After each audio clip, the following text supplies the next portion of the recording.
जीवन में ऐसा कुछ भी नहीं है जो उपयोगी ना हो, वो चाहे अच्छा हो या बुरा। अच्छा और बुरा हमारी परिभाषाओं के कारण है, लेकिन अस्तित्व में उसकी अपनी अपरिहार्य जगह है।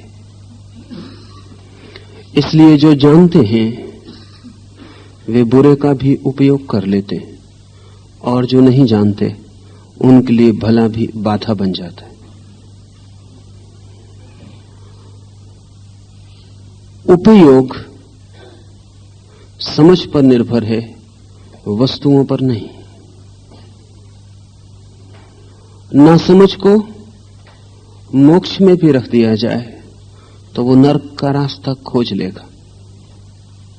समझदार को नरक भी मोक्ष का ही रास्ता बनने वाला है। किसी ने पश्चिम के एक बहुत विचारशील आदमी एडमंड बर्ग को एक बार पूछा कि तुम स्वर्ग जाना पसंद करोगे या नरक? तो बर्ग ने कहा, मैं जानना चाहूंगा सुकरात कहां है, बुद्ध कहां है, जीसस कहां है। अगर वे नरक में हैं तो मैं नरक ही जाना पसंद करूंगा। अगर वे स्वर्ग में नहीं हैं तो स्वर्ग मेरे लिए नहीं है। जिसने पूछा था वो हैरान हुआ। उसने कहा, हम तो सोचते थे तुम बेशर्त स्वर्ग जाना चाहोगे। सभी बेशर्त स्वर्ग जाना चाहते हैं, लेकिन सुकरात, जीसस या बुद्ध नरक में हो तो तुम नरक भी जाना चाहते हो। कारण क्या है? बर्ग ने कहा, जीसस, बुद्ध और सुकरात जहां भी होंगे वहां स्वर्ग अब तक बन चुका होगा। और जीसस और बुद्ध और सुकरात जहां नहीं होंगे वो स्वर्ग कभी का उजड़ चुका होगा। वहां जाने का अब कोई अर्थ नहीं। व्यक्ति पर निर्भर करता है, स्थितियों पर नहीं।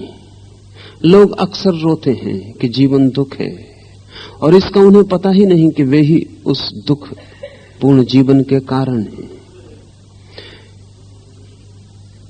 परिस्थितियों में नहीं है स्वर्ग और नरक, व्यक्तियों के भीतर छिपा है। परिस्थितियां केवल पर्दे बन जाती हैं। उन पर्दों पर जो भीतर छिपा है उसकी तस्वीरें चलने लगती हैं। लेकिन जो भी हम देखते हैं परिस्थिति में वो हमारा ही प्रक्षेपण है। हम ही परिस्थितियों में फैलकर दिखाई पड़ते हैं। परिस्थितियां दर्पण से ज्यादा नहीं है। फिर हम परिस्थितियों को दोष दिए जाते हैं, और परिस्थितियों को दोष देने से कभी कोई आदमी बदलता नहीं, बल्कि परिस्थितियों को दोष देने के कारण बदलने की कोई जरूरत ही नहीं रह जाती। लाओस से कहता है कि संत जन कुछ भी अस्वीकार नहीं करते। जीवन उन्हें जो भी देता है वे उसे बदलने की कीमिया जानते हैं। अस्वीकार तो वे करते हैं जो उसे बदलने की कीमिया नहीं जानते। जिनको हमने बुरा कहा है, अशुभ कहा है, पाप कहा है, संत उन्हें भी अस्वीकार नहीं करते, क्योंकि उनके पास वो पारस है जो उन्हें पुण्य बना देगा। उसके स्पर्श मात्र से वो जो जहर है वो अमृत हो जाएगा। हमें इसका ख्याल ही नहीं है, फिर भी हम अमृत की तलाश करते हैं। हमें इसका ख्याल ही नहीं है कि हमारे हाथ में अमृत हो तो जहर के अतिरिक्त और कुछ हमें मिलने वाला नहीं है।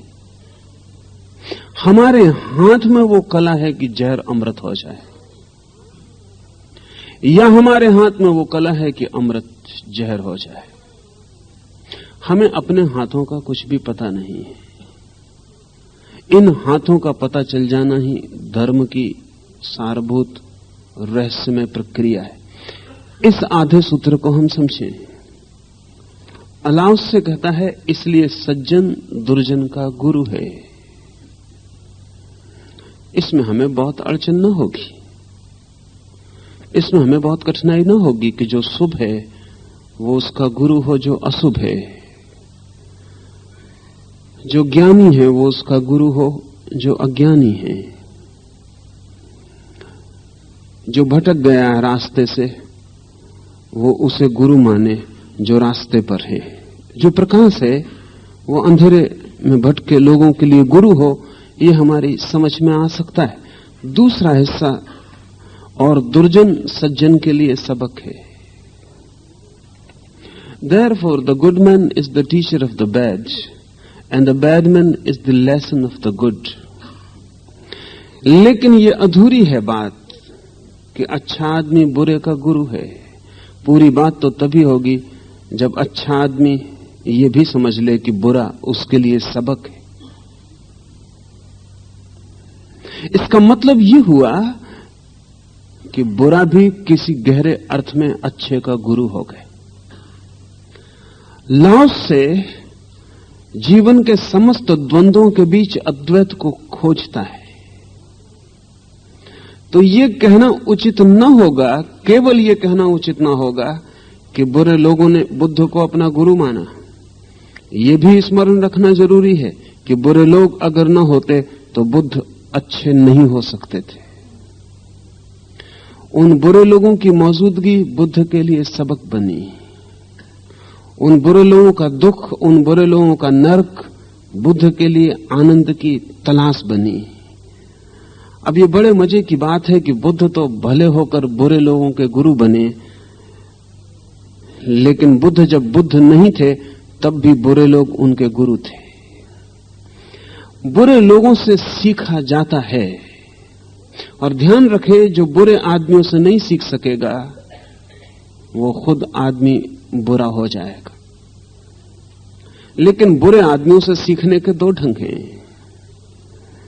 एक तो बुरे आदमी को अनुकरण करना, तब हमने अमृत को जहर बना लिया, और एक बुरे आदमी को अनुभव करना और बुरे की पीड़ा, उसका दुख, उसका संताप अनुभव करना, और ये सबक बन जाए और बुरे होने की संभावना लीन हो जाए, तो हमने जहर को अमृत बना लिया।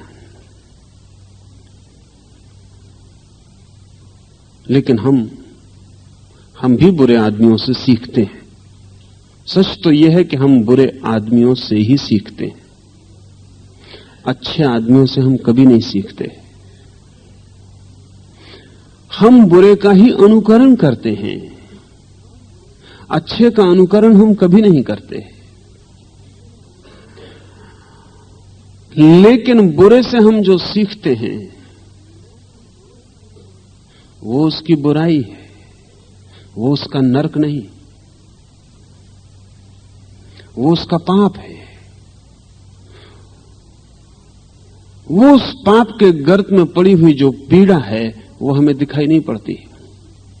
मेरे पास रोज लोग आते हैं, वे कहते हैं फला आदमी बेईमान है और इतना बड़ा मकान उसने खड़ा कर लिया। वो मकान उन्हें दिखाई पड़ता है, उस आदमी की बेईमानी का कोई नरक भी होगा वो उन्हें दिखाई नहीं पड़ता।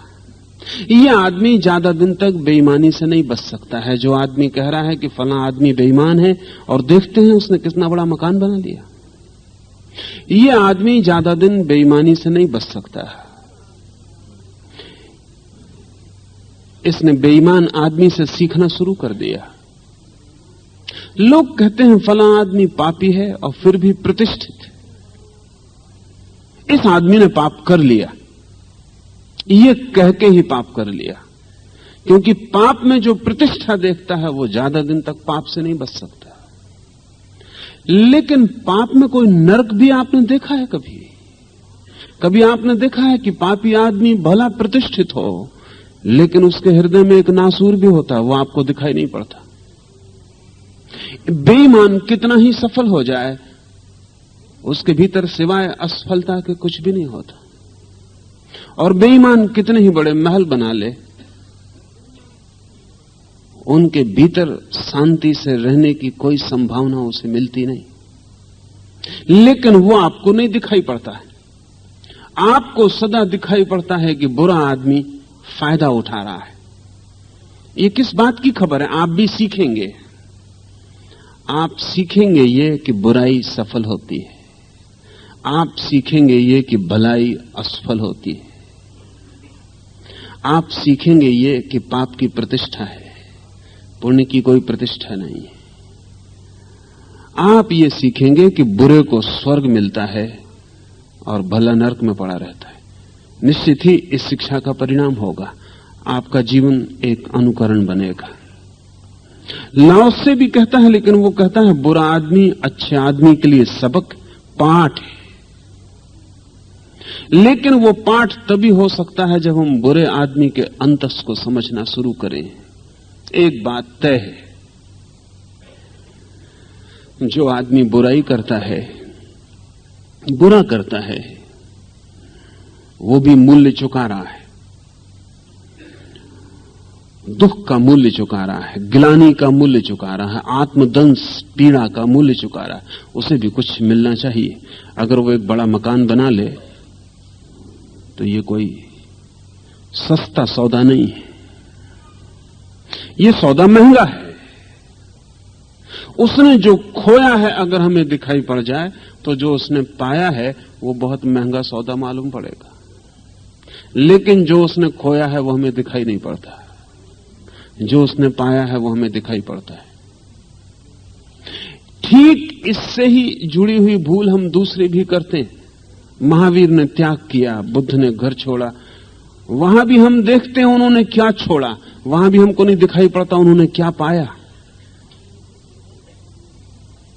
तो जैन अपने शास्त्रों में लिखते हैं कि महावीर के घर इतने रथ थे, इतने हाथी थे, इतने घोड़े थे, एक एक हिसाब उन्होंने रखा हुआ है।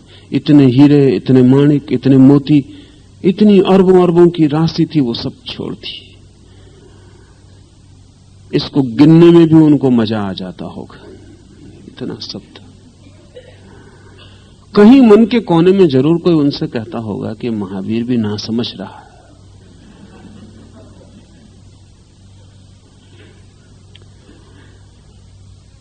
थोड़ी देर सोचें कि आप महावीर की जगह हो जाते हैं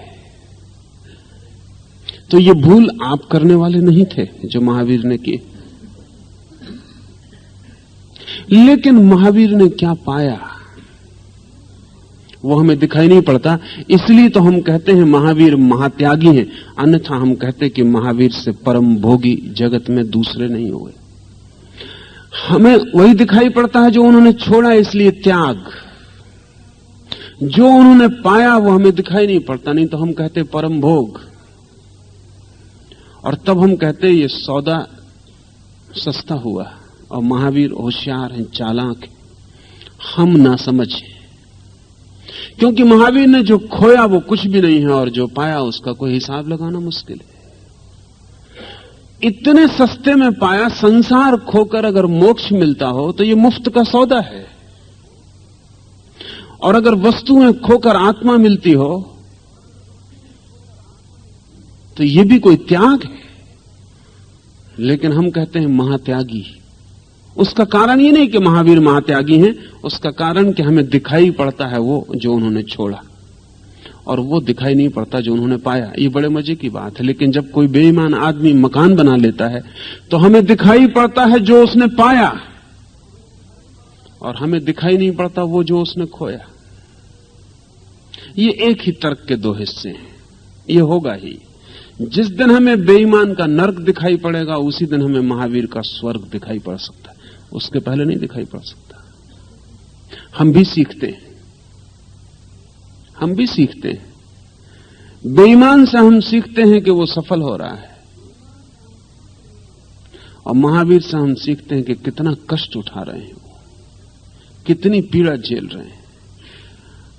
हम उनके चरणों में जो सिर झुकाते हैं वो इसलिए नहीं कि उन्होंने कुछ पाया, बल्कि इसलिए कि वो कितना कष्ट उठा रहे हैं, कितना दुख उठा रहे हैं।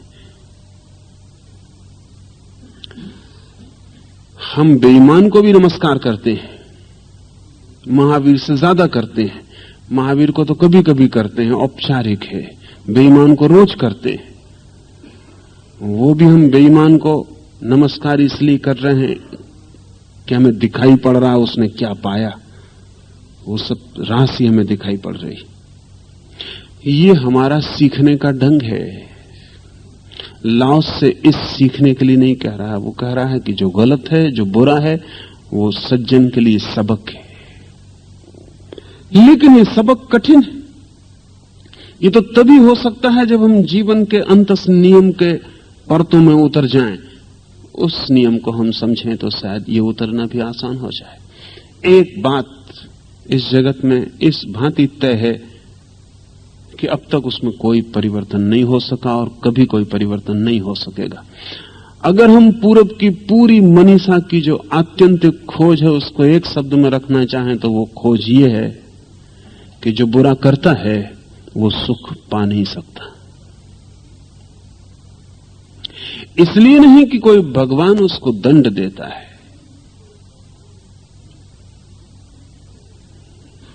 इसलिए भी नहीं कि जब उसने बुरा किया है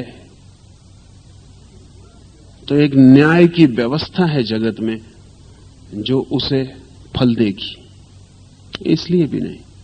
और इसलिए भी नहीं कि जो आज बुरा कर रहा है वो कल कभी न कभी फल पाएगा, इसलिए भी नहीं। ये सब हमारे मन के समझावे हैं। देखते तो हम ये हैं कि बुरा आदमी सफल होता है, धनी होता है, पद पर होता है, यश पा जाता है, तब हमारे मन को बड़ी बेचैनी होती। दिखाई तो ये पड़ता है करता बुरा है और पाता अच्छा है, तो फिर हम सोचते हैं हमारे मन को कंसोलेशन के लिए, सांत्वना के लिए कि कभी आज नहीं तो कभी किसी जन्म में फल भुगतना पड़ेगा। अगर आपको आज नहीं दिखाई पड़ रहा है कि उसके बुरे का फल उसे मिल गया है तो आप जो बातें कर रहे हैं वो झूठी हैं और सांत्वना की हैं, उनका कोई जीवन के सत्य से संबंध नहीं है। अगर आपको ऐसा लगता है कि बुरा आज किया जाएगा और फल जन्मों जन्मों में भुगता जाएगा तो आप सिर्फ अपने को समझा रहे हैं। असल में आप ईर्ष्या से भरे हैं। आप जानते हैं कि इस आदमी को बड़ा मकान मिल गया, मिलना नहीं चाहिए था, और इस आदमी ने इतना धन इकट्ठा कर लिया और धन इतना इकट्ठा नहीं होना चाहिए था। ये धन तो आपको मिलना चाहिए था, ये मकान तो आपको मिलना चाहिए था, इस आदमी को मिल गया। तो अब इस गणित को कैसे व्यवस्थित करें? या तो आपको सारे धर्म को तिलांजलि देनी पड़े और कहना पड़े कि बुरा सफल होता है और जिसे सफल होना है उसे बुरा होना चाहिए, लेकिन तब आपकी पूरी चिंतना की आधारशिला डगमगा जाएगी। चिंतना तो ये कहती रही है, सुना हमने यही है कि बुरा जो करेगा बुरा पाएगा। तब हम क्या करें?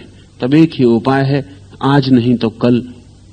तो हम कहते हैं कि प्रभु के राज्य में देर हो सकती, अंधेर नहीं। लेकिन देर भी क्यों होगी? देर से बड़ा अंधेर और क्या हो सकता है?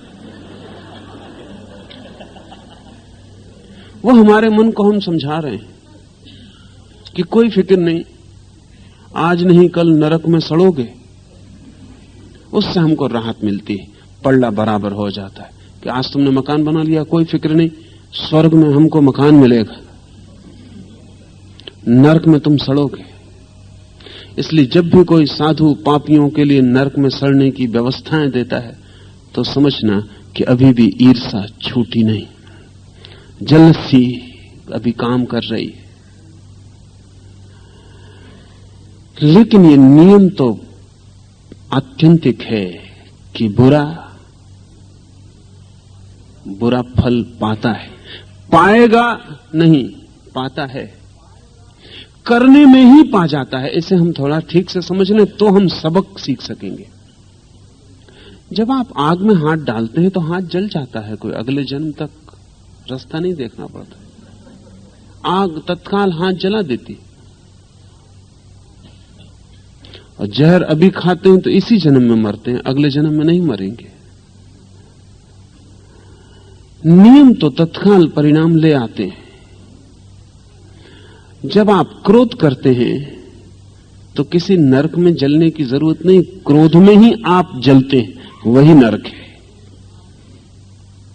जब एक आदमी बेईमानी करता है तो मकान जिस भांति ऊंचा होता जाता है उसी भांति उसकी आंतरिक आत्मा नीची होती चली जाती, दीनता उसको पकड़ती चली जाती। चोरी की सजा कोई अदालत नहीं दे सकती और चोरी का दंड भी कोई परमात्मा के देने की जरूरत नहीं है। वो तो चोर होने की जो चेतना है उसमें ही मिल जाता है। हम एक कदम भी नहीं उठा सकते बिना परिणाम भुगते, और ये परिणाम कोई भविष्य की बात नहीं है, ये कदम के साथ ही जुड़ा हुआ है। ये उसी क्षण घटित हो रहा है। इस जगत में कोई हिसाब रखने वाला नहीं है, और इसलिए ध्यान रखना, चूंकि कोई हिसाब रखने वाला नहीं है, इसलिए रुस्बत काम नहीं पड़ सकती, प्रार्थनाएं काम नहीं पड़ सकती। इसलिए भगवान को कितना ही फुसलाओ, समझाओ, बुझाओ, कुछ काम नहीं पड़ सकता। इस जगत में चूंकि कोई भी नियम निलंबित नहीं है, प्रतिपल काम कर रहा है, तो जो हम कर रहे हैं हम उसी क्षण भोग रहे हैं। करना और भोगने में अंतराल नहीं है, कर्म और भोग साथ साथ है। जब आप किसी पर दया करते हैं तो उस दया के क्षण में जो प्राणों में एक सुगंध भीतर मालूम पड़ती है वो उसका फल है। रास्ता मत देखिए किसी स्वर्ग का। जब आप एक भूखे को रोटी दे देते हैं या पानी पिला देते हैं या बीमार के सिर पर हाथ फेर देते हैं तो बीमार को ही राहत नहीं मिलती। ये बड़े मजे की बात है कि बीमार को राहत अभी मिले और आपको राहत स्वर्ग में मिले। बीमार को भी राहत मिलती है, आपको भी राहत मिलती है। वो राहत आपका पुण्य है, वो इसी वक्त पूरा हो गया। इसके गहरे अर्थ हैं, इसकी निष्पत्ति है। पहली तो बात यह कि अगर हम कर्म में ही फल को देख सकें तो हम बुरे आदमी से सबक ले सकते हैं। तब चाहे कितना ही बड़ा मकान हो, हम मकान के धोखे में नहीं आएंगे। चाहे कितने ही धन की राशि चारों तरफ इकट्ठी हो, वो झुटला ना पाएगी। हम बुरे आदमी के अंतस में झांक लेंगे, क्योंकि फल भविष्य में होने वाला नहीं है, फल अभी हो गया है, इसी क्षण हो गया है।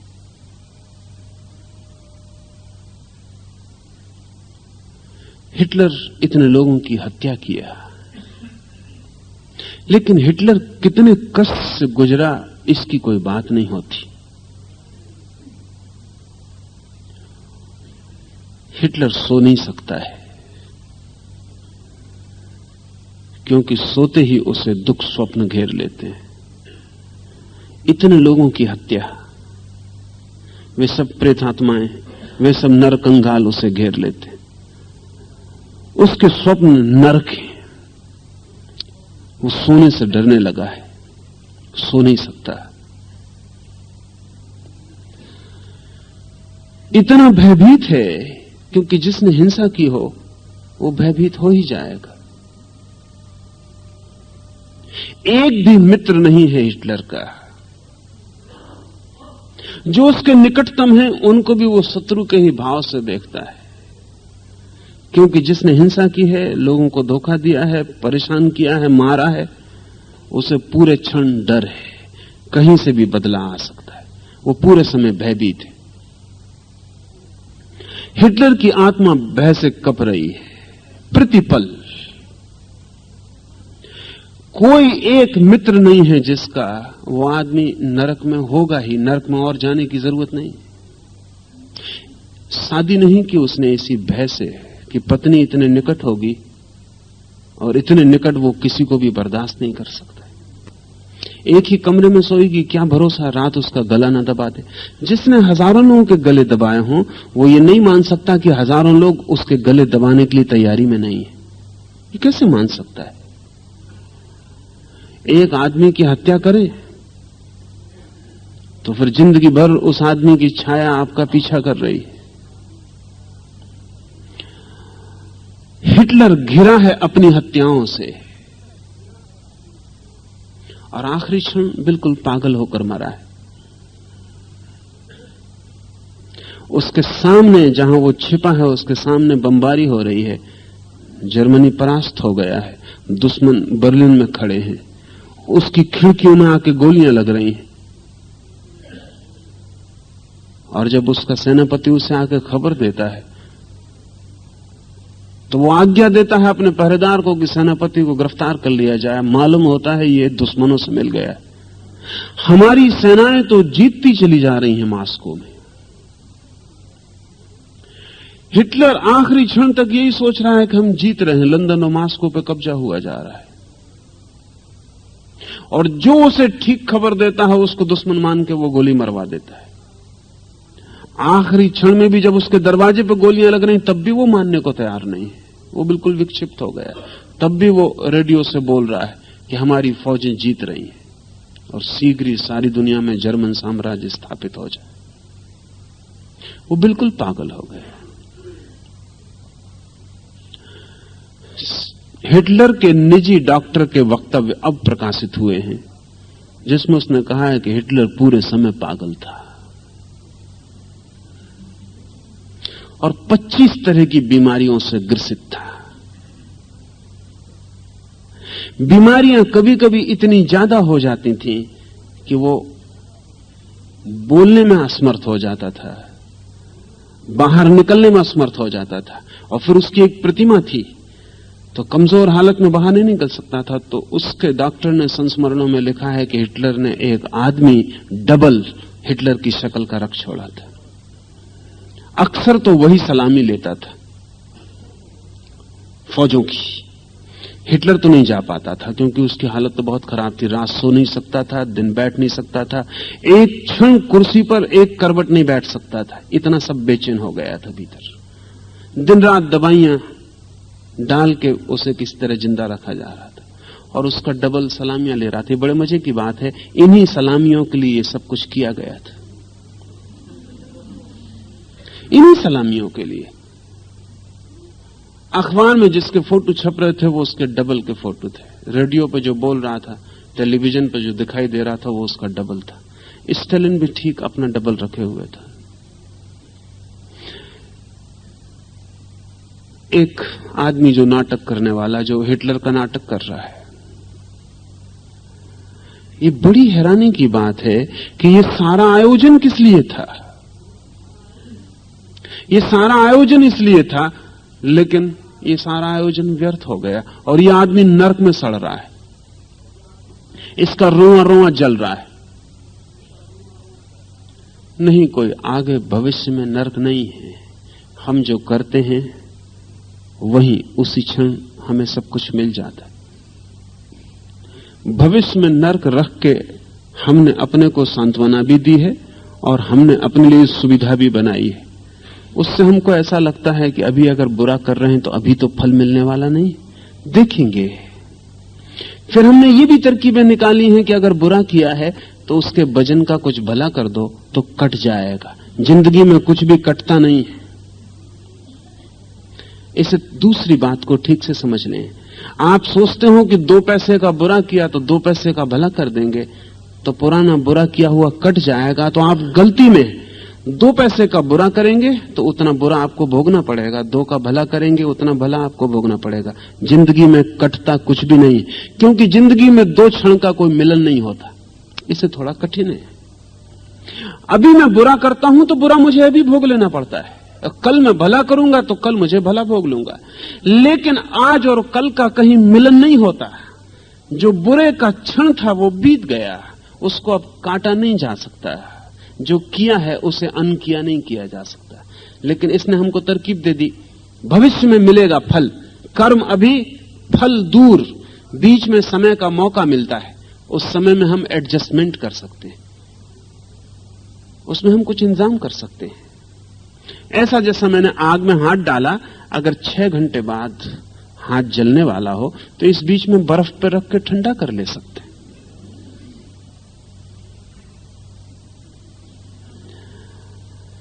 बीच में अगर समय मिल जाए तो जो किया है उसको हम अनकिया कर सकते हैं।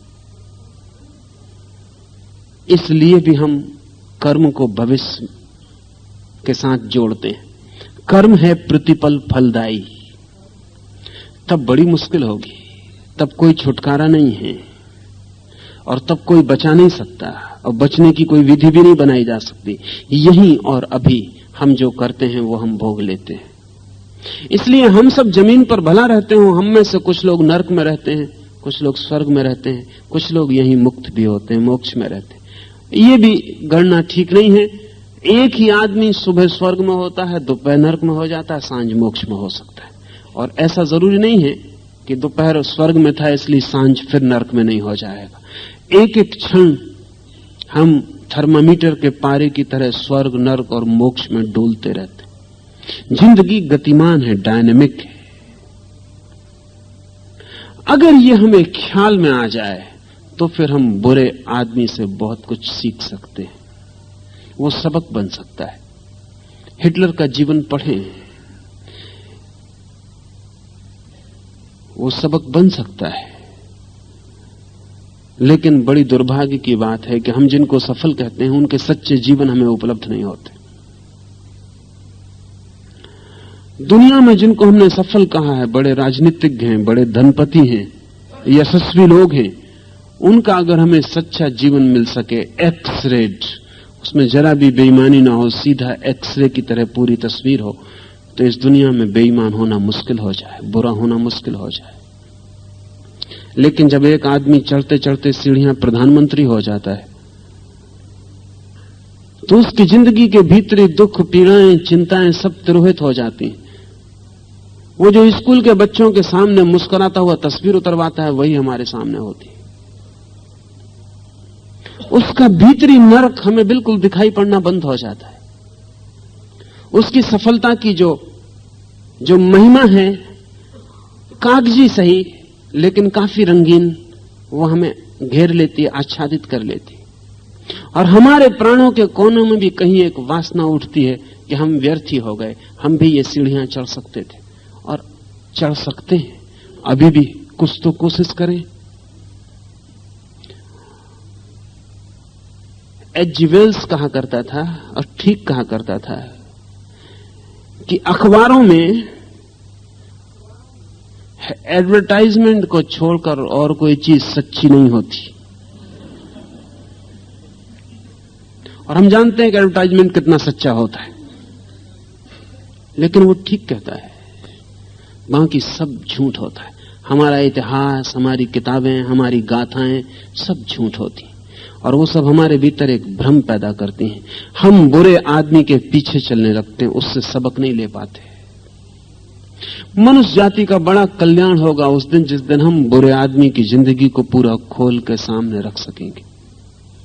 एक बुरे आदमी की जिंदगी बड़ा सबक हो सकती है, एक भले आदमी की जिंदगी भी बड़ा सबक हो सकती है। लेकिन हम बुरे की जिंदगी ही नहीं खोल पाते, तो भले की जिंदगी खोलनी तो बहुत कठिन है, क्योंकि बुरा तो जीता है छिछला, ऊपर ऊपर, उसकी जिंदगी तक छिपी रह जाती है। तो भला तो जीता है बहुत गहराइयों में, अतल गहराइयों में, सागर के बहुत नीचे, उसका तो हमसे कोई संबंध ही नहीं हो पाता। ध्यान रखें, अगर बुरे को सबक बनाना है तो बुरे की जिंदगी को उघाड़ें। कैसे उघाड़ पाएंगे? दूसरे की जिंदगी को उघाड़ना बहुत बुरा है, लेकिन आप में क्या बुराई कुछ कम है? वहीं से शुरू करें।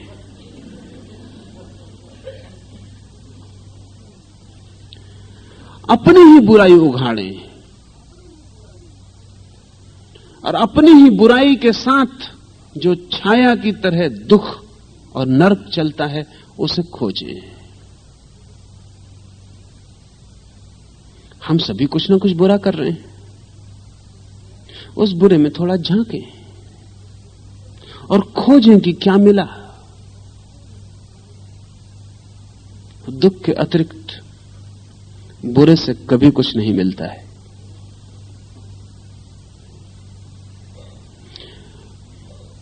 लेकिन हम क्षण में रुकते नहीं, हम आगे बढ़ जाते हैं। हम कभी खोज नहीं करते कि हमें क्या मिला।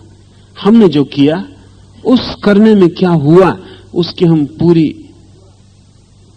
पूरा निरीक्षण नहीं करते। आपने क्रोध किया, कभी आपने निरीक्षण किया है, द्वार बंद करके क्रोध पर ध्यान किया हो कि क्या हुआ? किसी को गाली दी, किसी का अपमान किया, कभी द्वार बंद करके निरीक्षण किया है कि क्या किया? नहीं, हम बहुत होशियार हैं। जब भी हम क्रोध करते हैं तो हम दूसरे पे ध्यान करते हैं कि उसने क्या कहा था जिसकी वजह से क्रोध किया। उसने क्या कहा था, हमने क्या किया उसका हम निरीक्षण नहीं करते, दूसरे ने क्या किया उसका हम निरीक्षण करते हैं। मजा यह है कि वो दूसरा भी आपने क्या किया इसका निरीक्षण अपने घर पे कर रहा होगा। आप दोनों अपने से चूक जाएंगे। आत्मनिरीक्षण का अर्थ है मैंने क्या किया। आपने गाली दी, ये आपका काम था, इसका निरीक्षण करना मेरा जुम्मा नहीं है, इससे मेरा कोई संबंध नहीं है। इसका मैं निरीक्षण करना भी चाहूं तो कैसे करूंगा। ये एक छोटी सी गाली जो आपसे आई है, ये आपके पूरे जीवन का हिस्सा है, यह आपकी पूरी जिंदगी की कथा है। उस पूरी जिंदगी के वृक्ष में यह गाली लगी है कांटे की तरह।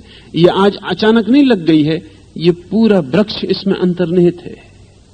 मैं इसका निरीक्षण कैसे कर पाऊंगा।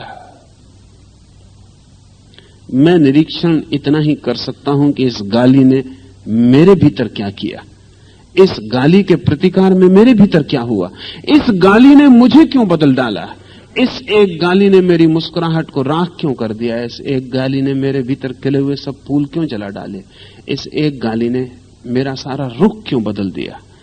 इस एक गाली के कारण मैं जो भला आदमी था अचानक शैतान क्यों बन गया हूं। और फिर इस गाली से मेरे भीतर क्या हो रहा है, जो क्रोध उठ रहा है, जो आग उठ रही, जो जलन मेरे रोए रोए में फैलती जा रही, जो हिंसा मेरे भीतर भभक रही है, वो क्या है।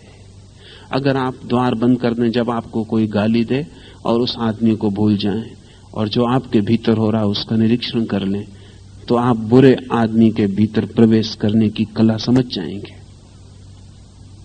बुरा आदमी दूसरा नहीं है, बुरे आदमी आप ही हैं। और जिस दिन आप अपने क्रोध को और उसकी पीड़ा को जान लेंगे, अपने पाप को और उसके दंश को जान लेंगे, उस दिन आप इस भूल में कभी ना पड़ेंगे कि कोई दूसरा आदमी क्रोध करके और जीवन में आनंद पा सकता है। इस भूल में फिर आप ना पड़ेंगे। फिर आप ये ना सोच सकेंगे कि कोई आदमी दूसरों को दुख पहुंचा के, पीड़ा पहुंचा के सुख पा सकता है। इस भ्रांति का फिर कोई उपाय नहीं। इस आत्मनिरीक्षण से हम बुरे आदमी के भीतर भी देखने में समर्थ हो जाते। बुद्ध का चचेरा भाई है एक,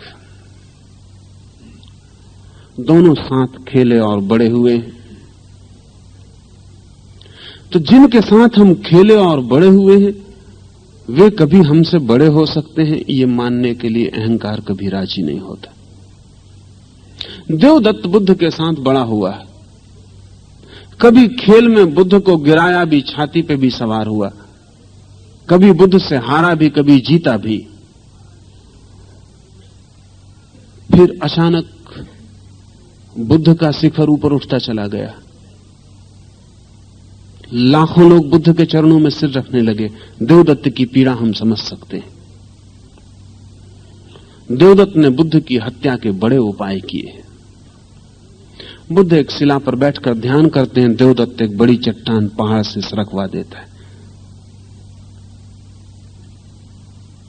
वो चट्टान सरकती हुई जब बुद्ध के पास से गुजरती है, बाल बाल चूक जाते हैं। तो बुद्ध का एक शिष्य बुद्ध से कहता है, ये दुष्ट देवदत्त। बुद्ध कहते हैं, रुको रुको, तुम भी अपने भीतर उसके खिलाफ चट्टान सरकाने लगे। दुष्ट क्यों? जो उससे हो सकता है वो कर रहा है। ये धार्मिक आदमी की स्वीकृति है, जो उससे हो सकता है वो कर रहा है, और जो उससे नहीं हो सकता उसकी अपेक्षा करने का कारण भी क्या है।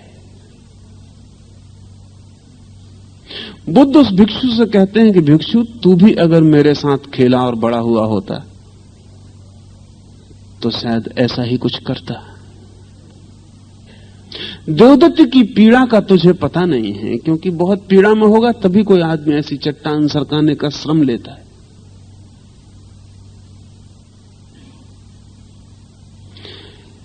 इस आदमी को ध्यानी कह सकते हैं हम, क्योंकि यह आदमी देवदत्त क्या कर रहा है इस पर फिक्र नहीं करता। इसके भीतर क्या हो रहा है इसकी ही फिक्र है। बुद्ध आंख बंद कर लेते हैं, वो चट्टान सरकती नीचे के खड्डों में चली जाती, शोर करती, और बुद्ध आंख बंद किए रहते हैं। घड़ी भर बाद वो भिक्षु फिर पूछता है, आप क्या सोच रहे हैं? बुद्ध कहते हैं, मैं अपने भीतर देख रहा हूं कि देवदत्त ने जो किया उससे मेरे भीतर क्या होता है। अगर कुछ भी होता है मेरे भीतर तो चट्टान से मैं बच नहीं पाया, चोट लग गई। अगर जरा सी भी खरोंच मेरे भीतर आती है तो देवदत्त सफल हो गया। यही वो चाहता है।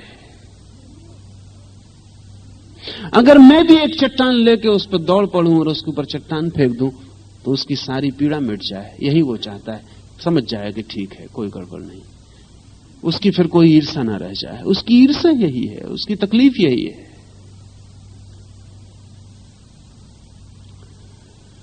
बुद्ध के रास्ते पर से, बुद्ध जहां से गुजर रहे हैं, देवदत्त एक पागल हाथी छोड़ देता है।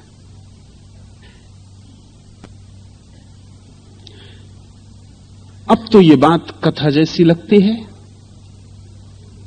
लेकिन कथा नहीं है, और आज नहीं कल विज्ञान इसकी गहराइयों में उतर जाएगा और ये कथा नहीं रह जाएगी। पागल हाथी बुद्ध के पास आता है और चरणों में सिर झुका के खड़ा हो जाता है। वो पागल था,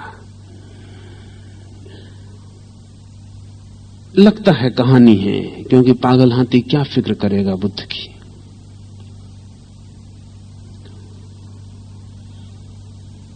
और पागल हाथी को क्या अंतर पड़ता है कि कौन कौन है? पागल हाथी तो पागल ही होगा।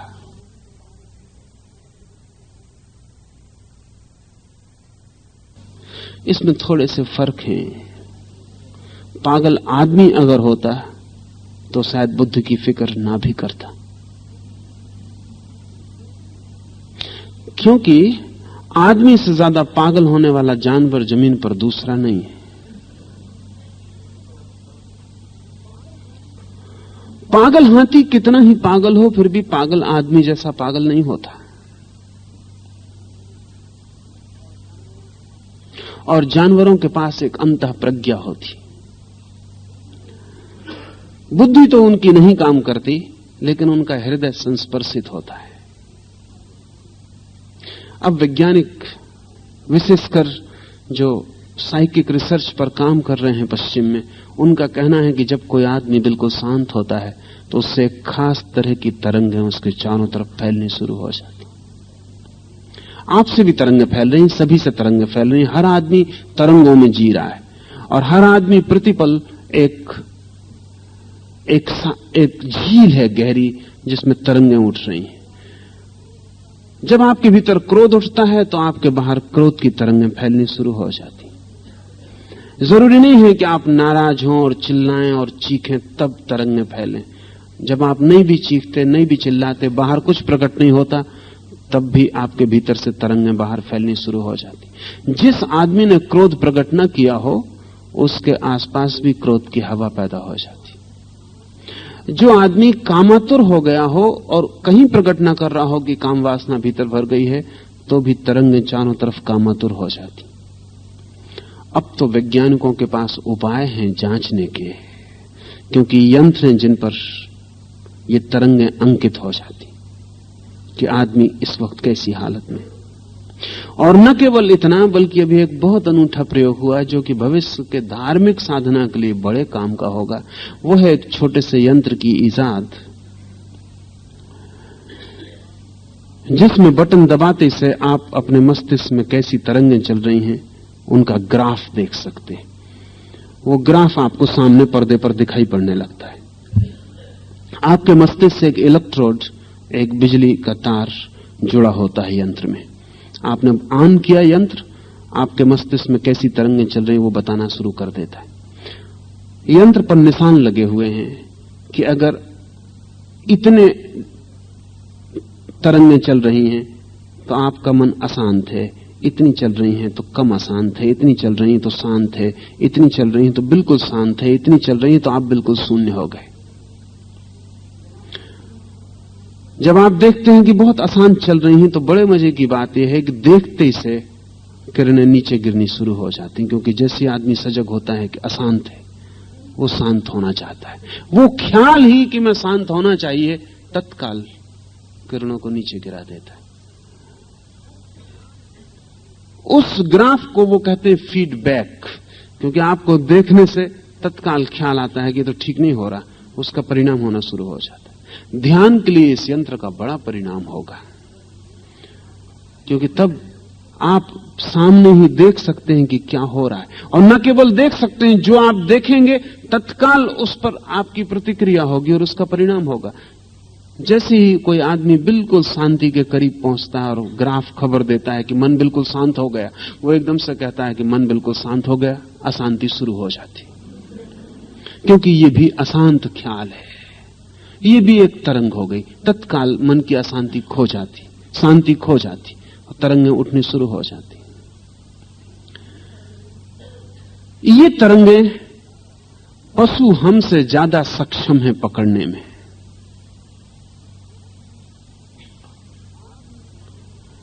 आदमी बहुत संवेदनहीन हो गया है,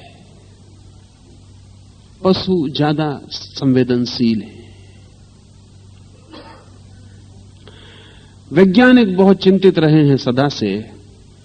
कुत्ते हैं, बिल्लियां हैं, ऐसी बिल्लियां हैं जिनको कि हवाई जहाज से ले जाकर दूर जंगलों में छोड़ दिया गया, रास्ते का उन्हें कोई पता नहीं कि उनका घर कहां है, और वे सीधी घर की तरफ चल पड़ती, सीधी। ऐसा भी नहीं कि उनको रास्ता खोजना पड़ता हो, उनको छोड़ा है बोरिए के बाहर, उनकी आंख की पट्टी खोली और वो चल पड़ी स्ट्रेट। इस जगह उन्हें कभी नहीं लाया गया, इस जगह हवाई जहाज से लाया गया है, आंख पे पट्टी बंधी हुई है, कोई रास्ते का उन्हें पता नहीं है, लेकिन फिर ये घर की तरफ चलना कैसे हो जाता। अब वैज्ञानिक कहते हैं कि बिल्लियों को जरूर ही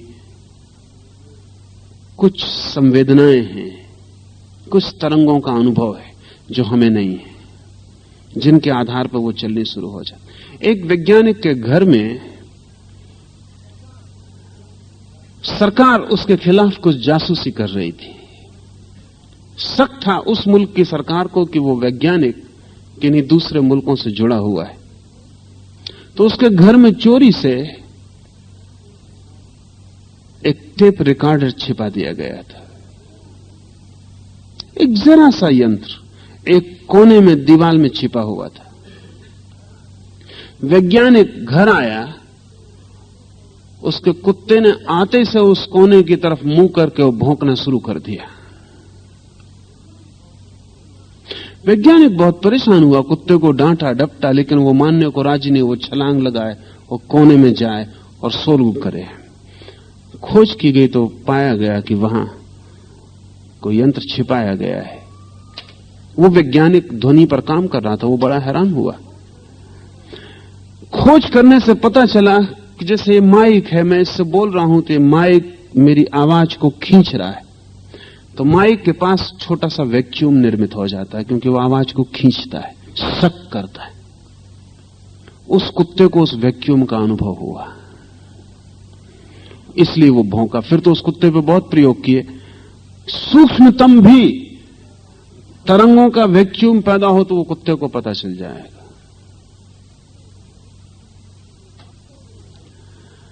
अब तो जो साइकिक रिसर्च करते हैं वो लोग कहते हैं, जैसा कि हिंदुस्तान के गांवों में ग्रामीण लोग कहते हैं, लेकिन वो ग्रामीण हैं, अंधविश्वासी हैं, उनकी कोई मानने को राजी नहीं, कि कुत्ते जब रात अचानक भौंकने लगे तो किसी की मृत्यु हो गई या मृत्यु होने के करीब है। अब वैज्ञानिक आधारों पर भी ऐसा मालूम पड़ता है कि जब कोई शरीर से आत्मा छूटती है तो जो तरंगों का जो आघात चारों तरफ पैदा होता है, कुत्ते उसके लिए संवेदनशील है।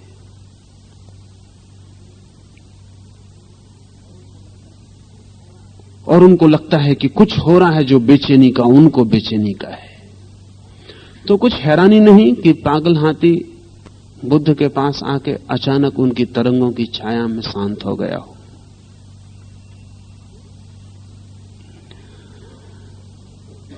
देवदत्त बहुत परेशान हुआ,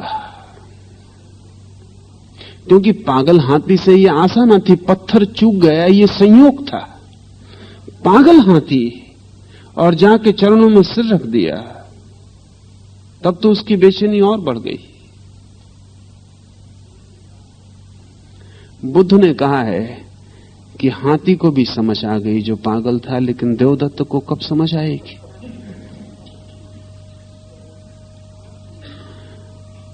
आदमी सीखता ही नहीं,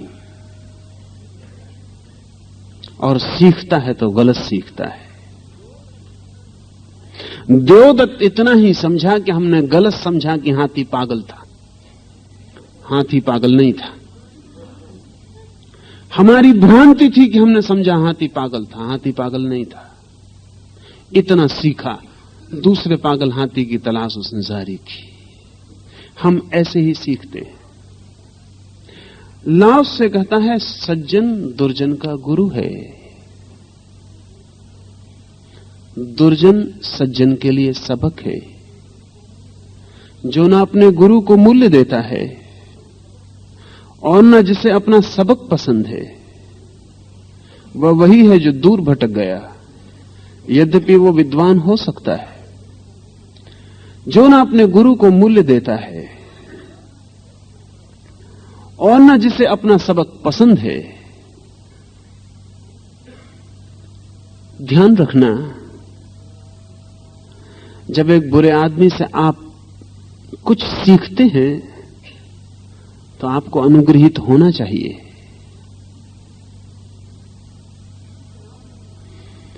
जिससे आपने कुछ सीखा है उससे अनुग्रहित होना चाहिए। बुरे आदमी से भी।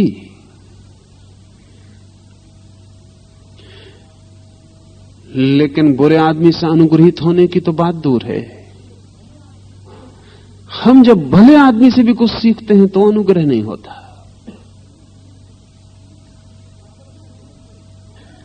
असल में हमें यह ख्याल ही दुख देता है कि हमने और सीखा, हम और सीखें। सीखना अहंकार के लिए बड़ी चोट है। इस जगत में शिष्य होने से बड़ी कठिन और शायद कोई ही चीज हो। हम कहेंगे क्या है, शिष्य होने में क्या तकलीफ है? लेकिन जरूर बड़ी कठिन है, क्योंकि उसका अर्थ ही यह है, यह मानना कि मैं नहीं जानता हूं, शुरुआत है। और ऐसा कोई आदमी मानने को तैयार नहीं कि मैं नहीं जानता हूं। हम सभी जानते हैं। अगर हम कभी किसी से अनुग्रह भी प्रकट करते हैं तो हमारे शब्द बड़े मजेदार होते हैं। मेरे पास बहुत लोग आते हैं, उनकी बातें बड़ी मजेदार होती हैं। एक सज्जन आके अक्सर कहते हैं कि आपने जो कहा वो बिल्कुल मेरा ही ख्याल है। सिर्फ ये है कि मैं उसे कहने में कुशल नहीं हूं और आपने कहा। एक सज्जन आते हैं, वो अक्सर कहते हैं कि आपकी बातों से जो मैं पहले से ही मानता हूं उसे इतनी पुष्टि मिलती है जिसका कोई हिसाब नहीं।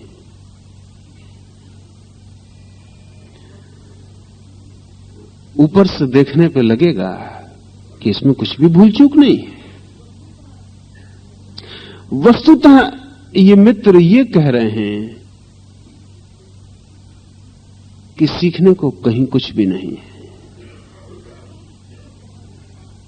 जो भी सीखने को है उनके पास है। और ये जो वृत्ति है, ये व्यक्तियों तक ही नहीं, समूह में फैल जाती, जातियों में फैल जाती। हमारे मुल्क में बहुत गहन है। हमारे मुल्क में इतनी जड़ता की तरह फैल गई है ये, कि अगर पश्चिम में कोई भी विज्ञान की नई इजाद होती है तो हमारा मुल्क कभी नहीं कह पाता कि ये कोई नई खोज है। हम नहीं कह पाते। हम फौरन अपनी किताबें उलटने लगते हैं और खोजने लगते हैं कि कहीं से कोई भी तोड़ मरोड़ के भी हम कह सकें कि हमारी किताब में तो पहले से मौजूद है। और बड़ा मजा यह है कि इस किताब को इसके पहले हमने कभी नहीं खोला और इसके पहले हम कभी नहीं बता सके कि उसमें क्या मौजूद है। हम इसमें इतने कुशल हो गए हैं कि दुनिया में कहीं कुछ हो ही नहीं सकता जो हमारे वेद में मौजूद ना हो। कुछ भी कर ले दुनिया, हम फौरन बता देंगे कि ये देखो। हम मतलब बदल लेंगे, हम शब्दों को तोड़ लेंगे, हम शब्दों पर जबरदस्ती कलमे बिठा देंगे अर्थों की, और हम तोड़ मरोड़ के सिद्ध कर देंगे कि तो हमारे इसमें पहले से लिखा हुआ है। क्या कारण है? हमको वहम हो गया है कि हम जगत गुरु हैं। अब जो जगत गुरु है वो शिष्य तो हो ही नहीं सकते, जगत में कुछ सीख तो सकते ही नहीं। और ये अगर कौम को ही हो गया हो, ऐसा नहीं है। हमारी कौम जगत गुरुओं की कौम है, इसमें हर आदमी जगत गुरु है। सीखने की क्षमता हमने खो दी, वही हमारा पाप है। हम अगर 5000 साल में इंच भर आगे नहीं सरके तो उसका कारण है कि हमने सीखने की क्षमता खो दी। सीखने की क्षमता इस विनम्रता से शुरू होती है कि हमें पता नहीं है, लेकिन हम इतने बेईमान हैं कि हमें पता नहीं है, इसकी कोई फिक्र नहीं। जब किसी को पता होगा तो हम कहेंगे ये तो हमें पहले से पता था। अच्छा, ये बड़े मजे की बात है कि हम विज्ञान अभी 100 साल में आगे क्या होगा उसकी एक आध खोज करके अपने शास्त्रों से कभी बताएं, वो हम कभी नहीं बता पाते।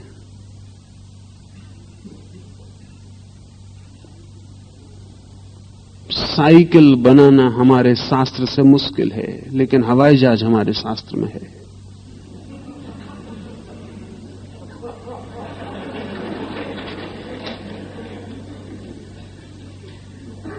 वो वृत्ति, हवाई जहाज था या नहीं ये बहुत मूल्य की बात नहीं, लेकिन वृत्ति, और ये वृत्ति सामूहिक हिस्सा बन गई हमारी चेतना का। कोई आदमी सीखने को राजी नहीं। सीखने का भाव पैदा ही तब होता है जब कोई ये स्वीकार करता है कि मुझे पता नहीं है, और तब तो बुरे आदमी से भी जो सबक मिलता है उसका भी अनुग्रह मन में रह जाता है। तब तो जिन्हें गड्ढे में गिरे देखकर हम गड्ढे में गिरने से बच गए, वे भी हमारे गुरु हैं। जो ना अपने गुरु को मूल्य देता है और ना जिसे अपना सबक पसंद है, वह वही है जो दूर भटक गया है। क्यों दूर भटक गया है? क्योंकि जिसकी सीखने की क्षमता ही खो गई है, उसके अब पहुंचने का कोई उपाय नहीं है। जिसने सीखना ही छोड़ दिया है, अब उसके भटकन का क्या हिसाब लगाएं? भटकन कम हो सकती है अगर सीखने की क्षमता मौजूद हो। लाख कोस दूर भटक गया हूं, लेकिन सीखने की क्षमता मौजूद है तो वापस लौट सकता हूं। लेकिन इंच भर दूर हूं मंजिल के और सीखने की क्षमता नहीं, तो भी वापस नहीं लौट सकता। लौटना, यात्रा तो सीखने पर निर्भर होगी। तो जरूरी नहीं है जो आदमी सीख सकता है, जैसा मेरी समझ है कि पश्चिम हमसे ज्यादा धार्मिक हो सकता है, उसकी सीखने की क्षमता निश्चल है, ताजी है, निर्दोष है। हम बड़ी अड़चन में हैं। पश्चिम का बड़े से बड़ा विचारक सीखना चाहता हो तो गंवार से गंवार आदमी के पास भी बैठ जाएगा सीखने के लिए। इसकी फिक्र छोड़ देगा कि मैं किससे सीख रहा हूं। लेकिन हम बहुत मजेदार हैं। पश्चिम से लोग आते हैं, पश्चिम से इधर पिछले 50 वर्षों में वहां के कुछ विचारशील लोग भी पूरब की तरफ आए, और कई बार ऐसा हुआ है कि जाने अनजाने वो ऐसे लोगों के चरणों में भी बैठ गए हैं जिनको खुद भी कुछ पता नहीं है।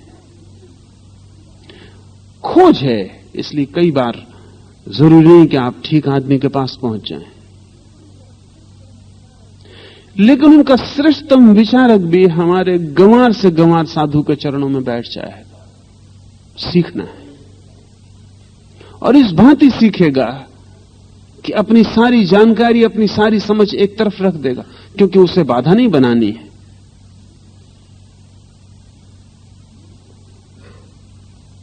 लेकिन हमारा ना समझ से ना समझ आदमी भी सीखने की क्षमता खो दिया है। क्या हुआ है? क्या कारण गहन हो गया है भीतर हमारे? दो बातें हुई हैं। एक तो जीवन के सत्यों के संबंध में जो शब्द हैं वो हमें कंठाग्र हो गए। शब्द ही बीच में आ जाता है और पता लगता है कि हमें मालूम है, फिर और भीतर जाने की कोई जरूरत नहीं रह जाती। और दूसरी बात, इस 5000 वर्षों में हम इतने दीनहीन हो गए हैं कि अगर हम अब ये भी माने कि हमें ज्ञान भी नहीं है अध्यात्म का, तो फिर हमारे अहंकार के लिए कोई सहारा ही नहीं रह जाता। एक ही सहारा बचा है, बाकी तो सब सहारे टूट गए। सब सहारे टूट गए। हमारे पास और तो कोई बल नहीं है जिसको हम कह सकें, मगर एक तो हम बात चलाए ही रख सकते हैं कि हम आध्यात्मिक हैं। सारी गिलानी को भुलाने के लिए हमें एक ही सहारा बचा है कि हम अपने को आध्यात्मिक कहे चले जाएं। लेकिन मजा यह है कि उसके कारण हम भीतरी रूप से भी दीन होते चले जा रहे हैं, क्योंकि वो खोज भी नहीं कर पाते। जब मालूम है, खोज का कोई उपाय ना रहा। जब हम पहुंच ही गए हैं तो चलने की कोई बात ही नहीं है। अल्लाह उससे कहता है, जो ना अपने गुरु को मूल्य देता है और ना जिसे अपना सबक पसंद है, वो वही है जो दूर भटक गया है। यद्यपि वह विद्वान हो सकता है। विद्वान होना एक बात है, उतनी कठिन नहीं जितना शिष्य होना कठिन है। सीखना जितना कठिन है उतना विद्वान होना नहीं। पर विद्वान का क्या मतलब? क्योंकि हम तो सोचते हैं जो आदमी सीखता है वो विद्वान होता है। नहीं, जो आदमी सीखने से बचने की तरकीबें करता है वो विद्वान हो जाता है। जो आदमी बिना सीखे सीखने की आयोजना कर लेता है वो आदमी विद्वान हो जाता है। जो आदमी सत्य को बिना जाने शब्दों का संग्रह कर लेता है वो आदमी विद्वान हो जाता है। जो आदमी गुरु से डरता है लेकिन शास्त्र को पचा जाता है वो आदमी विद्वान हो जाता है। शास्त्र बाजार में मिल जाते, शास्त्र पर कोई अनुग्रह की जरूरत भी नहीं है।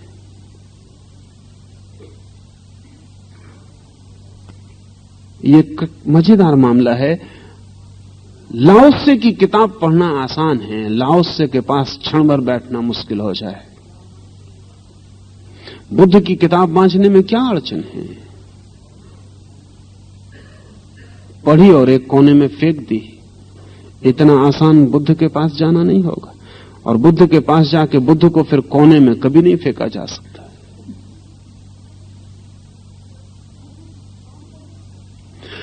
बुद्ध की किताब पढ़ो,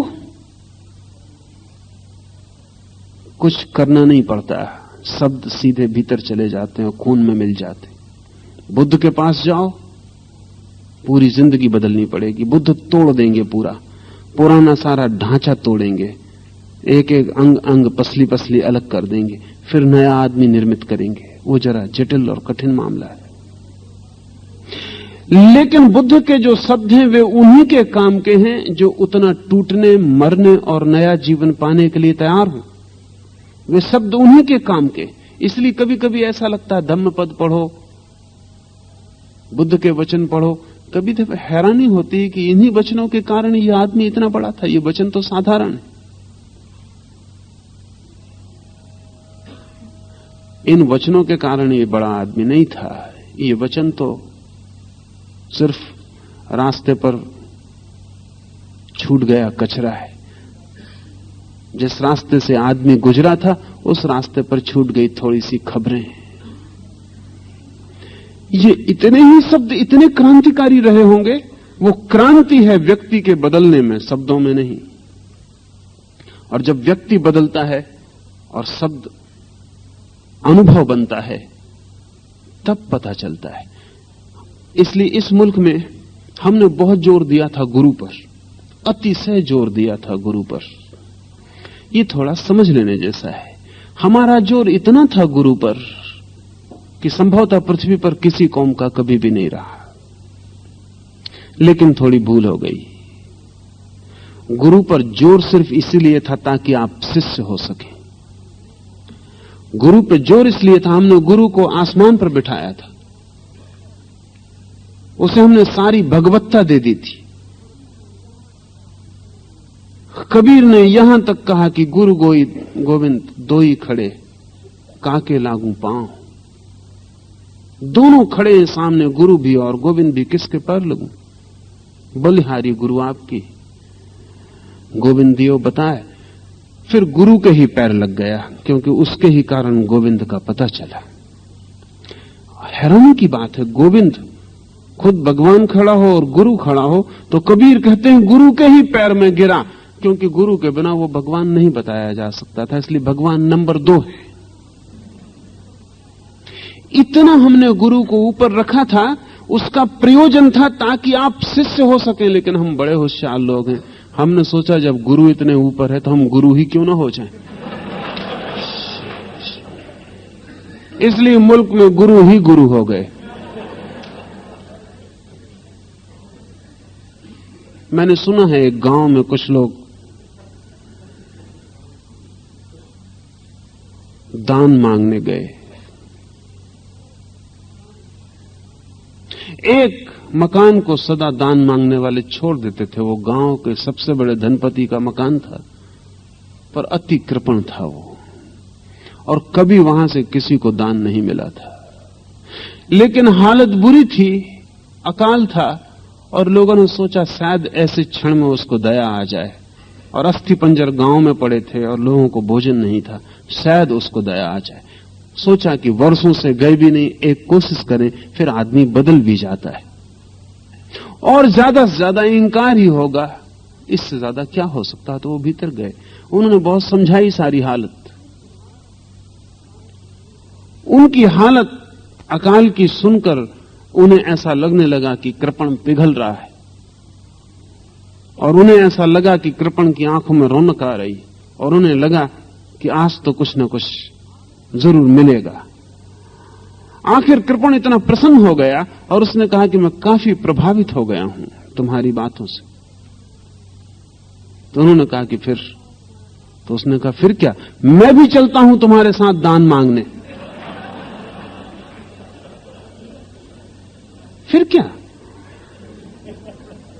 जब ऐसी हालत है तो हम घर में ना बैठे रहेंगे।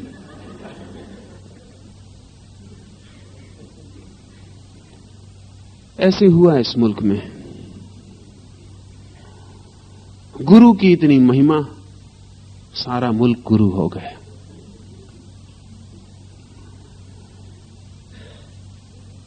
शिष्य के लिए थी वो सारी शिक्षा।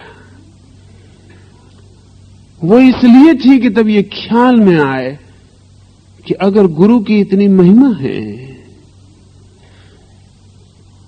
तो गुरु को पा लेना मार्ग है। लेकिन गुरु को पाने का उपाय एक ही है कि कोई पूरे हृदय से शिष्य हो जाए, और तो कोई उपाय नहीं है। शिष्य तो खोते चले गए।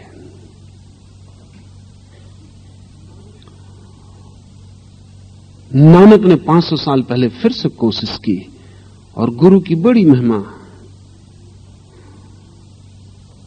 इसलिए अपने अनुयायियों को शिष्य नाम दिया। उनको पता नहीं था कि वो सिख हो जाएंगे। शिष्य नाम दिया, उनको पता नहीं था कि वो सिख हो जाएंगे। पंजाबी में शिष्य का रूप है सिख। सिख एक नई जमात हो गई, एक नया संप्रदाय हो गया। शिष्यत्व की तो बात ही खो गई, एक नई जमात खड़ी हो गई।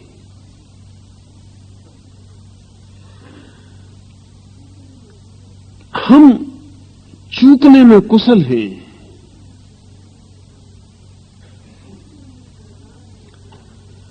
कुछ भी हमें दिया जाए हम अपने बचाव निकाल लेते। गुरुओं की इस महिमा का इतना नुकसान हुआ तो इधर कृष्णमूर्ति ने गुरु के खिलाफ एक आंदोलन खड़ा किया सारे जगत में। कोई गुरु नहीं है।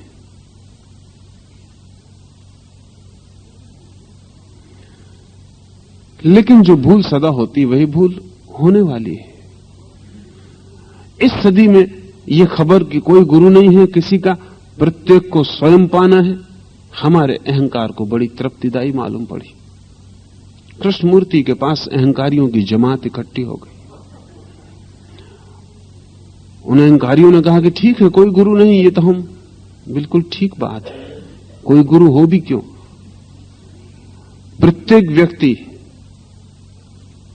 पहुंच सकता है। तो ऐसे लोग हैं जो 40 साल से कृष्णमूर्ति को सुनते हैं, जो भी उनकी बुद्धि में है सब कृष्णमूर्ति से सुना हुआ है, उनके शब्द शब्द उधार हैं, फिर भी उनमें इतना अनुग्रह नहीं आ पाया कि वो कह सकें कि कृष्णमूर्ति से हमने सीखा है। बल्कि वो कृष्णमूर्ति की ही साथ में उक्ति बताएंगे कि सीखने का सवाल ही कहां। कृष्णमूर्ति खुद ही कहते हैं कोई गुरु नहीं है। हमने एक बार इस मुल्क में मेहनत की थी गुरु की महिमा बता के, ताकि लोग शिष्य हो जाएं, तब भी वे शिष्य न हुए, गुरु हो गए। अभी कृष्णमूर्ति ने दूसरा प्रयोग किया, गुरु को खंडित करके कि उसकी कोई महिमा नहीं है, ताकि लोग शिष्य हो जाएं, छोड़ें गुरु होना। मगर लोगों ने कहा जब गुरु को है ही नहीं तो शिष्य होने का कोई सवाल ही नहीं। जब गुरु की महिमा हमने सुनी, हम गुरु हो गए। जब हमने सुना कि गुरु है ही नहीं, हमने कहा अब शिष्य होने का कोई सवाल ही ना रहा। चाहे बुद्ध हो, चाहे कबीर हो, चाहे कृष्णमूर्ति हो, हमको रास्ते से हटा नहीं सकते, हम बड़े मजबूत हैं। वे हमें कैसा ही धक्का दें, हम उसकी जो परिभाषा करेंगे वो हमें और मजबूत कर जाती। इस दशा को ठीक से समझ लें तो ये सूत्र समझ में आ जाएगा। और लाओस से कहता है यही सूक्ष्म व गुह रहस्य, such is the subtle secret. आदमी अज्ञान में है, आदमी को पता नहीं कौन है, ये भी पता नहीं किस यात्रा पर है, ये भी पता नहीं इस जीवन की नियति क्या है, इस जीवन के बीच से कौन सा फूल खिलेगा, इस जीवन के अंधेरे में कौन सी सुबह होगी, कौन सा सूरज निकलेगा। कुछ भी पता नहीं है इस जीवन की नाव किस किनारे लगेगी, कोई किनारा भी है या नहीं है, कुछ भी पता नहीं है। इस गहन अज्ञान में अगर सीखने की विनम्रता ना हो तो भटकाव का कोई अंत नहीं हो सकता। सीखने की विनम्रता इतनी होनी चाहिए कि जहां से भी सीखने को मिल जाए सीख लिया जाए। वो बुरा आदमी हो, चोर हो, बेईमान हो, डाकू हो, हत्यारा हो, जिससे भी सीखने को मिल जाए सीख लिया जाए। गुरु का यह अर्थ नहीं है कि किसी एक गुरु के पैर पकड़ के और रुक रहा जाए।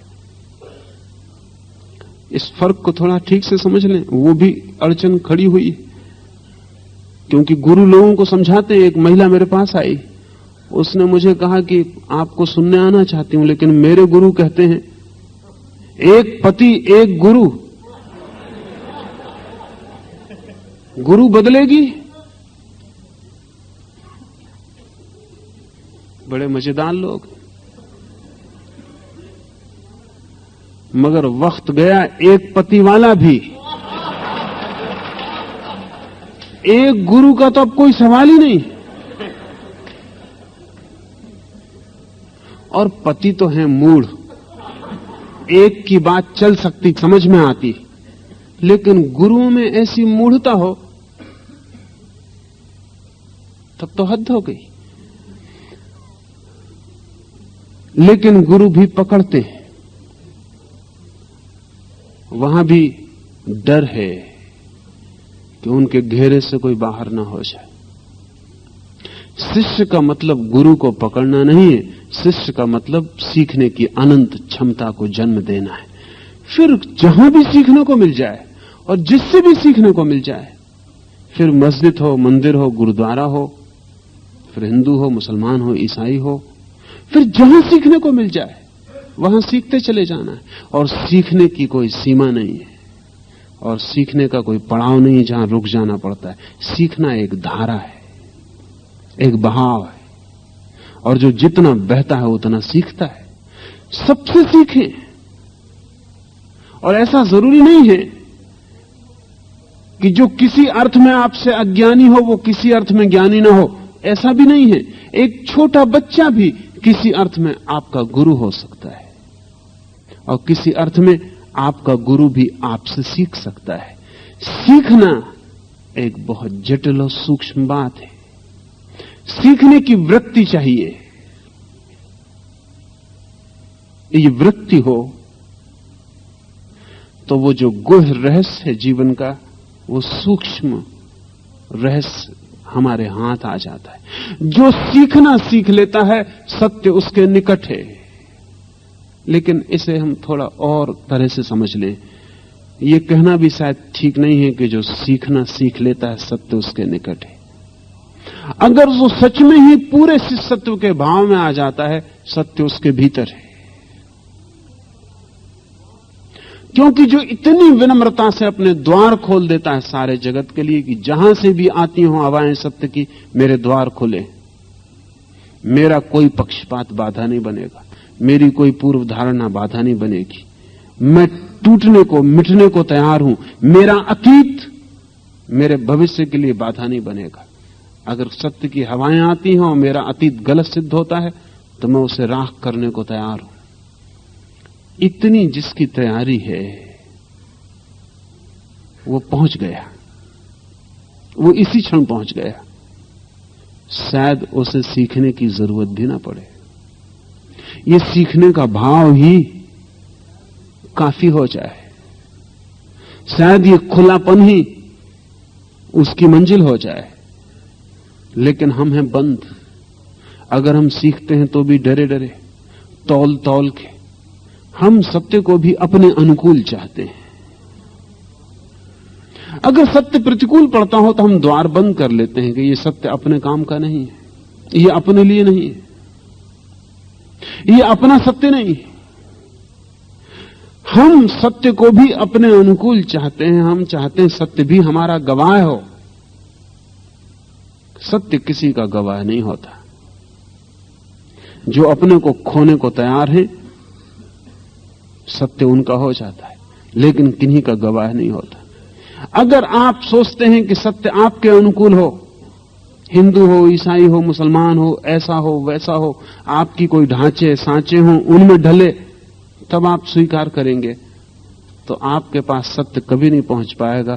क्योंकि आपके ढांचे, सब ढांचे सत्य को असत्य कर देते हैं, मार डालते हैं, उसकी हत्या कर देते हैं, उसके अंग भंग कर देते हैं, कुरूप हो जाता है। सत्य चाहिए तो सब ढांचे छोड़कर खड़े हो जाने की तैयारी ही शिष्यत्व का अर्थ है। इजिप्टियन सूत्र है, when the disciple is ready, the teacher appears. जब शिष्य तैयार है तो गुरु मौजूद हो जाता है। और ये 100% सही है। लेकिन हम बड़े मजेदार हैं। हम में से अनेक लोग गुरु खोजते फिरते हैं। वो कहते हैं कहां जा रहा है? वो कहते हैं हम गुरु की खोज कर रहे हैं। आप कैसे गुरु की खोज करिएगा? आपके पास कोई मापदंड, कोई कसौटी, कोई तराजू है? आप तौलिएगा कैसे कि कौन है गुरु आपका? और अगर आप इतने कुशल हो गए हैं कि गुरु की भी जांच कर लेते हैं, तो अब बचा क्या है?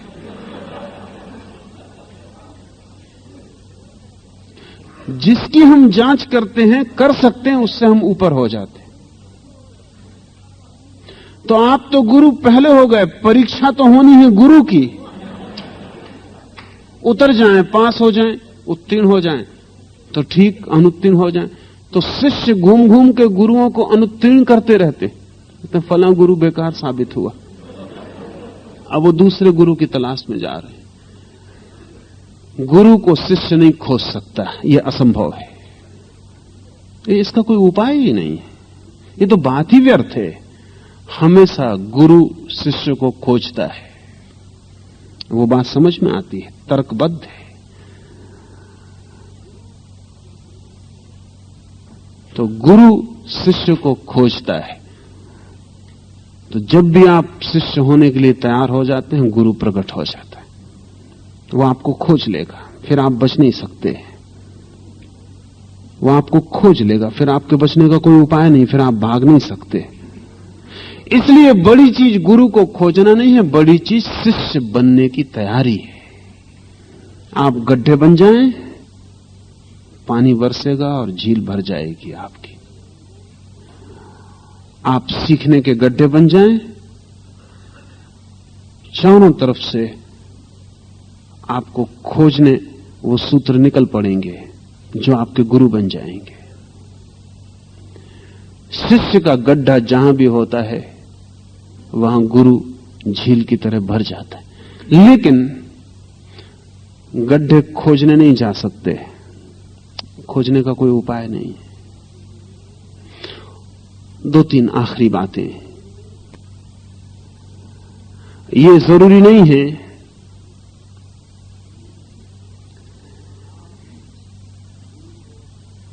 कि आप गुरु को जांच सकें,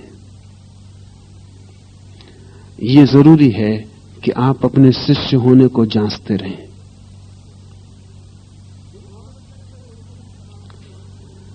जो आवश्यक है वो ये है कि आप ये जांचते रहें कि मेरे शिष्य होने की पात्रता, मेरे सीखने की क्षमता निखालिस है, शुद्ध है।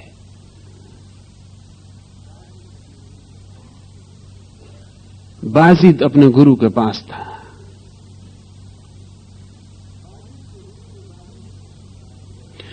बायजीद के गुरु ने बायजीद से कहा कि बायजीद, तू जो मुझसे सीखने आया है उसके अलावा मैं क्या हूं ये भी तू जानना चाहता है?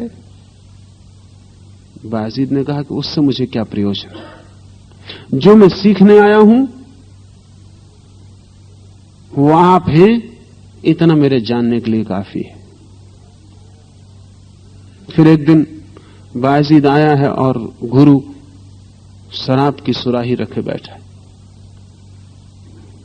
प्याली में शराब डालता है और चुस्कियां लेता जाता है और बायजीद को समझाता जाता है। एक और शिष्य भी बैठा था, उसके बर्दाश्त के बाहर हो गया कि हद हो गई। बर्दाश्त की भी एक सीमा होती है और भरोसे का भी एक अंत है। आखिर विश्वास कोई अंधविश्वासी तो नहीं हूं। उसने कहा ये क्या हो रहा है, ये अध्यात्म किस प्रकार का है?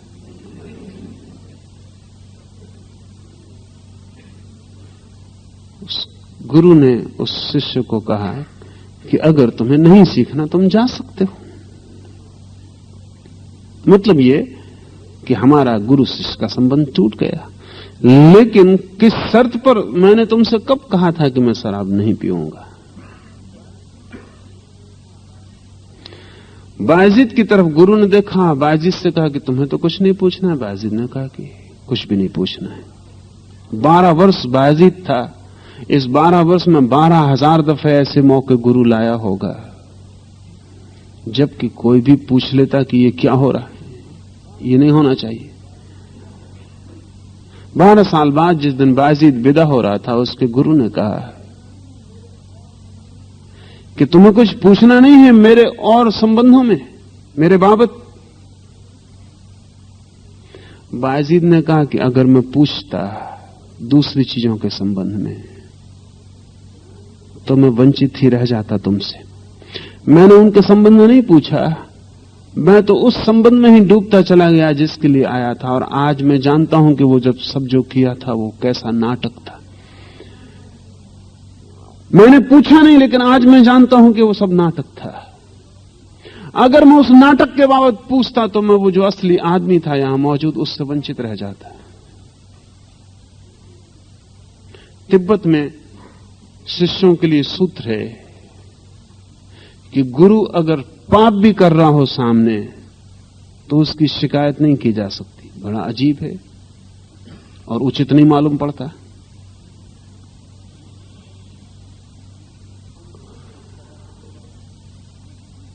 अंधविश्वास पैदा करने वाला है। लेकिन जो सीखने आया है उसे व्यर्थ की बातों में रस लेना खतरनाक है और उसकी सीखने की क्षमता नष्ट होती। नारोपा एक भारतीय गुरु तिब्बत गया। मिलरेपा उसका पहला शिष्य था तिब्बत में। नारोपा बहुत ही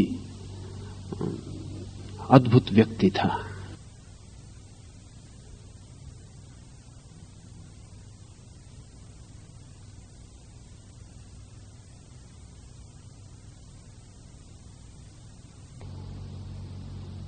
और वो मिलरेपा से कहता है कि पहाड़ से पत्थर काटो। मिलरेपा का मन होता है कि मैं सत्य की साधना करने आया, पत्थर पहाड़ से काटना। लेकिन नारोपा ने कहा कि जिस दिन तुझे संदेह उठे उसी दिन चले जाना, बताने मत आना कि संदेह उठा है। संदेह करने वालों के साथ मैं कोई मेहनत नहीं लेता। लेकिन मिलरेपा भी नारोपा से कम अद्भुत आदमी ना था। उसने पत्थर काटे। फिर नारोपा ने कहा कि इसका एक छोटा मकान बनाओ। उसने मकान बनाया। जिस दिन मकान बन के खड़ा हो गया वो दौड़ा आया और उसने सोचा कि शायद आज मेरी शिक्षा शुरू होगी, ये परीक्षा हो गई। नारोपा के पास आके चरणों में सिर रख के कहा कि मकान बन के तैयार है। नारोपा गया और उसने कहा अब इसको गिराओ। कहानी कहती है ऐसा 7 दफा नारोपा ने वो मकान गिरवाया। गिरवा के वो पत्थर वापस फेंको खाई में, फिर चढ़ाओ, फिर मकान बनाओ। ऐसा 7 साल तक चला। 7 बार वो मकान बना। 1 साल में वो बन के खड़ा हो पाए, गिरवा दे। और 7वें बार भी जब मकान गिर रहा था तब भी मिलरेपा ने नहीं कहा कि क्यों।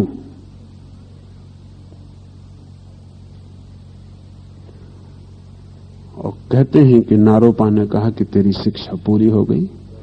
जो मुझे तुझे देना था मैंने दे दिया, और जो तुझ पा सकता था वो तूने पा लिया है, बोल। मिलरेपा चरणों में गिर पड़ा। मिलरेपा से बाद में उसके शिष्य पूछते थे कि हम कुछ समझे नहीं ये क्या हुआ, क्योंकि कोई और शिक्षा तो हुई नहीं। ये जो लगाना, ये गिराना, ये बस यही हुआ। मिलरेपा ने कहा कि पहले तो मैं भी समझा कि ये क्या हो रहा है, लेकिन फिर मैंने कहा जब एक दफा तय ही कर लिया तो ज्यादा से ज्यादा एक जिंदगी ही जाएगी ना। बहुत जिंदगी बिना गुरु के चली गई, एक जिंदगी गुरु के साथ से ज्यादा से ज्यादा। कहा एक जिंदगी ही जाएगी ना तो ठीक है, बहुत जिंदगियां ऐसे बिना गुरु के भी गंवा दी, अपनी बुद्धि से गंवा दी। इस बार बुद्धि को गंवा के दूसरे के हिसाब से चल के देख लें। जिस दिन मिलरेपा ने कहा मैंने ये तय कर लिया, उस दिन से मैं बिल्कुल शांत होने लगा। वो पत्थर जमाना नहीं था, जन्मों जन्मों का मेरा जो सब था उसने जमवाया, उखड़वाया, जमवाया, उखड़वाया। वो 7 बार जो मकान का बनाना और मिटाना था, तुम्हें मकान का दिख रहा हो, वो मेरा ही बनना और मिटना था। और जिस दिन 7वीं बार मैंने मकान गिराया उस दिन मैं नहीं था, इसलिए उसने मुझसे कहा कि जो मुझे तुझे देना था दे दिया, और जो तू पा सकता था वो पा लिया, तुझे कुछ और चाहिए। लेकिन जो न अपने गुरु को मूल्य देता है और न जिसे अपना सबक पसंद है, वो वही है जो दूर भटक गया है। यद्यपि वह विद्वान हो सकता है, अक्सर, यद्यपि नहीं अक्सर वह विद्वान होता है। यही सूक्ष्म व गुह रहस्य। आज इतना ही। कीर्तन करें 5 मिनट फिर चलें। For more information you can contact us knowledgeme.com। अधिक जानकारी के लिए आप हमें संपर्क कर सकते हैं knowledgeme.com पर। आभार।